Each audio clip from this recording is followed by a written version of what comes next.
bonjour, bienvenue encore. Alors, on continue nos petites collations spirituelles, alors sur le livre de l'Ecclésiaste. Et puis, donc j'espère que vous avez écouté celles qui ont précédé, parce que ça permet de mieux suivre la suite aussi. Alors, ça ne dure pas très longtemps, je vous encourage à le faire. Aujourd'hui, on veut regarder justement le thème du livre de l'Ecclésiaste, qui finalement est un livre philosophique, si on peut dire, philosophique avec un angle théologique également, mais c'est une vision de la vie, une réflexion sur la vie, sur notre vie, sur la Terre. Comment ça se passe et qu'est-ce qu'on doit tirer de cette vie-là, comment on doit se comporter. Alors, le livre de l'Ecclésiaste se trouve après le livre de Proverbes dans l'Ancien Testament. Et on peut lire, parole de l'Ecclésiaste. L'Ecclésiaste, ça veut dire le sage, le maître, le prédicateur, à la limite aussi. Il se présente comme quelqu'un qui veut quand même nous influencer. Et puis, alors il dit aussi qu'il est fils de David et roi de Jérusalem. Donc,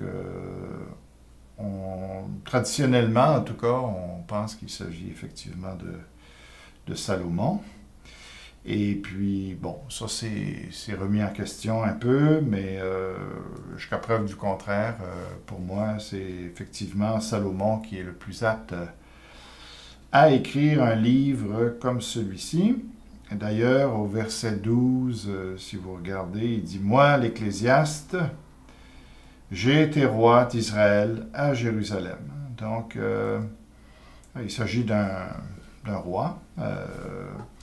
Et puis,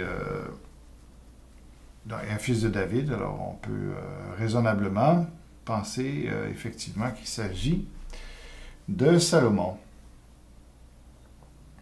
Et là, il dit tout de suite, au verset 2, il annonce son thème, donc sa thèse qu'il va développer. Et la thèse est la suivante, qui se dit comme suit.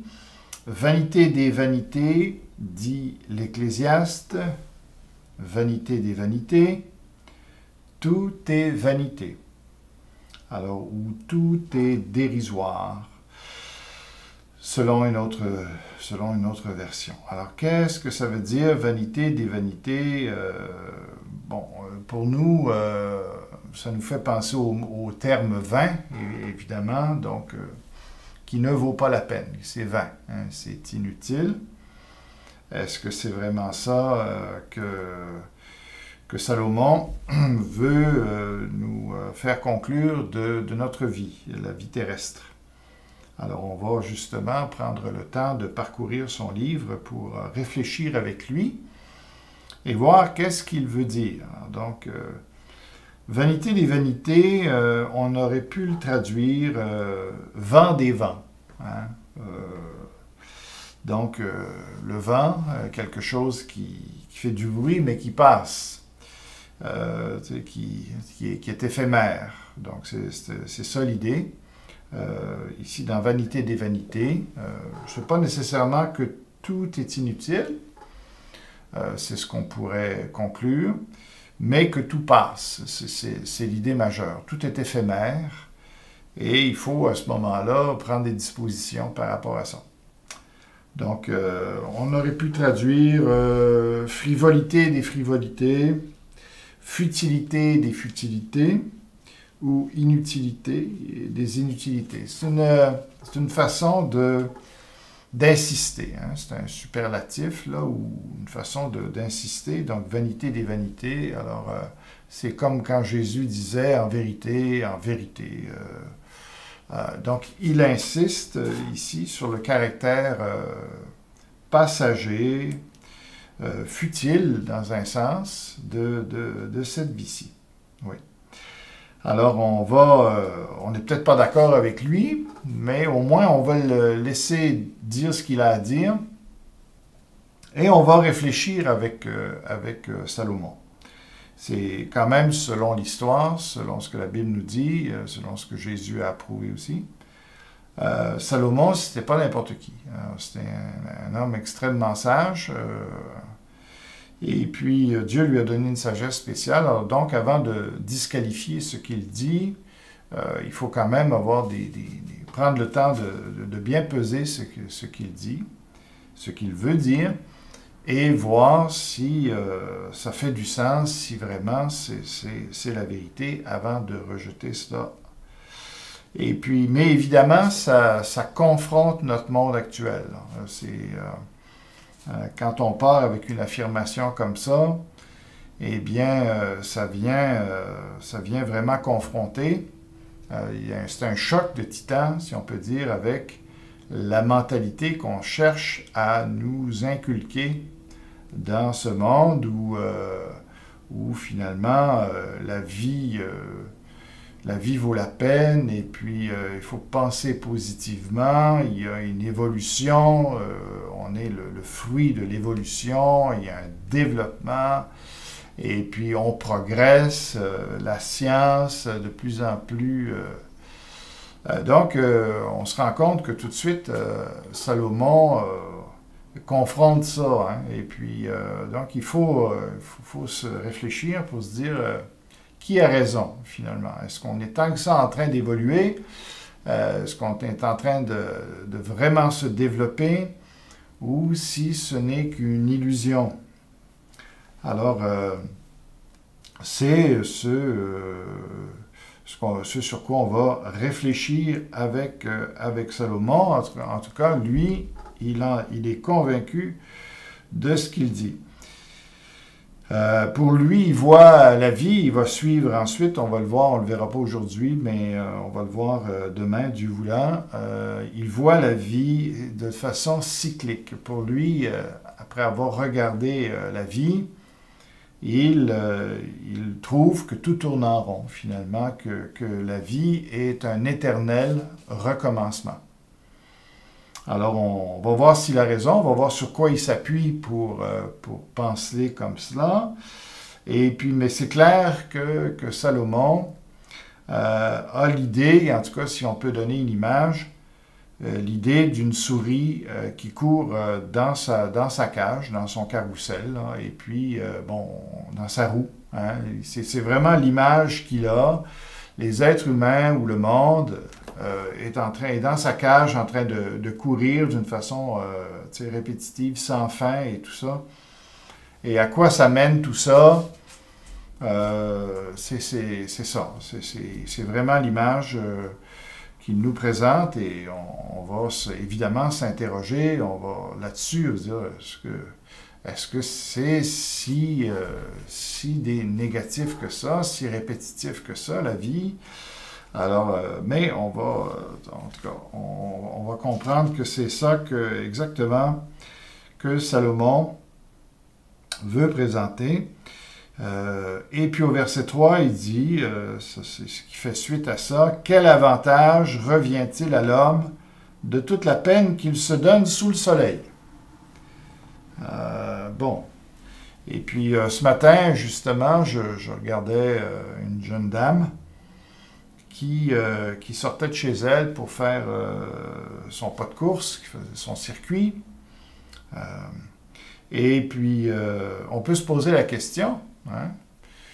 On n'est pas habitué, nous, à réfléchir tellement. Hein? On est tellement pris dans le rituel de la vie, dans le mouvement de la vie, que les gens qui réfléchissent, qui s'arrêtent pour réfléchir, qu'est-ce que je suis en train de faire, pourquoi je le fais, sont rares. Hein? C'est pour ça que on a besoin de quelqu'un comme Salomon ou l'Ecclésiaste qui va nous dire « Hey, regarde, c'est ça la vie. Hein? » Bien, en revenant à la petite dame qui faisait son jogging, eh bien, je me suis posé la question, ça sert à quoi courir? Hein?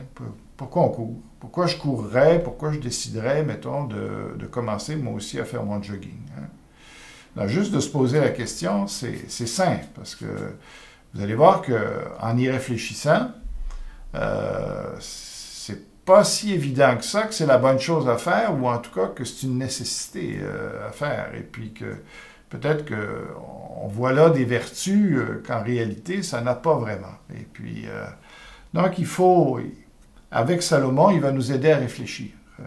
Mais lui, c'est, comme je dis, c'est clair que la vie est cyclique. On va voir les cycles qu'il trouve, qu'il découvre. On va les analyser. Et ça va être intéressant de le faire. Mais ce n'est pas, dans sa vision, c'est pas fataliste, comme j'ai déjà dit. Et puis, d'ailleurs, on va terminer ce matin avec une petite lecture. Ecclésiaste chapitre 12, dans la version que j'ai, l'ancienne version seconde. Sinon, ça peut être Ecclésiaste 11, 9 et 10. Moi, je vais le lire dans la mienne, qui est 12, 1 et 2. Alors, il dit, « Jeune homme, réjouis-toi dans ta jeunesse. » Donc, on voit que c'est pas, pour lui, c'est pas morose, la vision qu'il a de la vie. Ça n'empêche pas de se réjouir. Livre ton cœur à la joie. Donc, c'est quand même, on n'aura pas trop de misère avec ça. Pendant les jours de ta jeunesse, marche dans les voies de ton cœur et selon les regards de tes yeux. Donc, on voit que c'est pas quelqu'un, c'est pas un rabat-joie, comme on dit. Okay? C'est quelqu'un qui aime la vie. Salomon, c'est quelqu'un qui aime la vie et qui encourage les gens à aimer la vie, même si il a sa vision de la vie. Eh bien, ça n'est pas en contradiction, selon lui, avec la joie et de prendre plaisir à la vie. Mais il donne un avertissement, par contre, il dit, « Mais sache que pour tout cela, Dieu t'appellera en jugement. » C'est pas négatif, hein, ce qu'il dit ici, c'est pas comme s'il voulait être sarcastique, les prendre au piège, dire, « Allez-y, allez-y, amusez-vous, vous allez voir qu'à un moment donné, vous allez le regretter, parce que Dieu va vous juger. » Et puis, bon... non, c'est pas ça. Hein. Il dit, réjouissez-vous, il n'y a pas de problème de se réjouir, de profiter de la vie. Mais fais attention quand même, parce que, tu sais, tout ce que tu vas faire, tout ce que tu vas dire, et Dieu va revenir sur le sujet. Tu sais. Puis, donc, réjouis-toi, mais pas au détriment des autres. Hein. C'est ça. Hein. C'est... Vis ta vie, mais sans nuire aux autres, parce que Dieu va évaluer ta vie à un moment donné. Alors il dit, « Bannis de ton cœur le chagrin. » C'est très encourageant, n'est-ce pas? Un chrétien, c'est pas appelé à être chagriné ou à être triste. « Et éloigne le mal de ton corps. » Donc, fais attention quand même à ce que tu fais avec ton corps. Car la jeunesse et l'automne sont vanité. Alors, ça passe. Okay? C'est ça, comme je vous ai dit, c'est ça l'idée. Alors, voilà pour la méditation de ce matin. Et je vous invite à la petite collation de demain. Vous allez voir que ça va devenir de plus en plus, je pense, de plus en plus intéressant.